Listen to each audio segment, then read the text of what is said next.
يحكى أن امرأتين دخلتا على القاضي ابن أبي ليلى، وكان قاضيا معروفا وله شهرته في زمنه. فقالت إحداهما: أيها القاضي، مات أبي وأنا صغيرة، ثم تزوجت أمي ورحلت بعيدا وتركتني وحيدة، وهذه عمتي وهي التي ربتني وكفلتني حتى كبرت، ثم جاء ابن عم لي فخطبني منها فزوجتني إياه.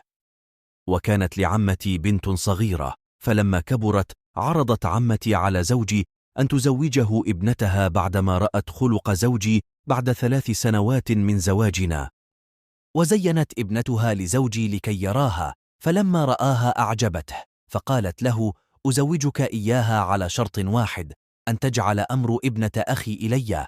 فوافق زوجي على الشرط. وفي يوم الزفاف جاءتني عمتي وقالت: إن زوجك قد تزوج ابنتي وجعل أمرك بيدي، فأصبحت أنا بليلة وضحاها مطلقة. وبعد مدة من الزمن ليست ببعيدة جاء زوج عمتي من سفر طويل، كان رجلا ثريا وليس له أولاد، فقلت له: أتتزوجني بعد أن تطلق عمتي؟ فوافق. فقلت له بشرط أن أخبر عمتي أنا بأنها طالق، فوافق على الشرط.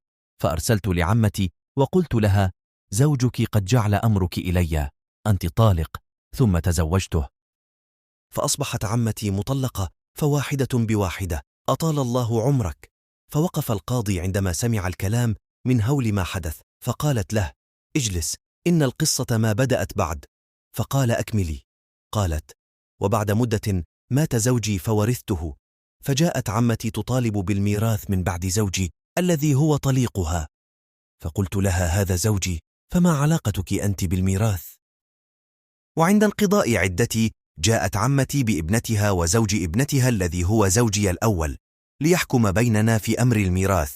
فلما رآني تذكر أيامه الخوالي معي وحن إلي، فقلت له: تعيدني؟ فقال: نعم. فقلت له: بشرط أن تجعل أمر زوجتك إلي. فوافق. فقلت لابنة عمي: أنت طالق.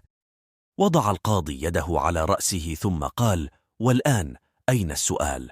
فقالت العمة: أليس من الحرام أيها القاضي أن نطلق أنا وابنتي، ثم تأخذ هذه المرأة الزوجين والميراث؟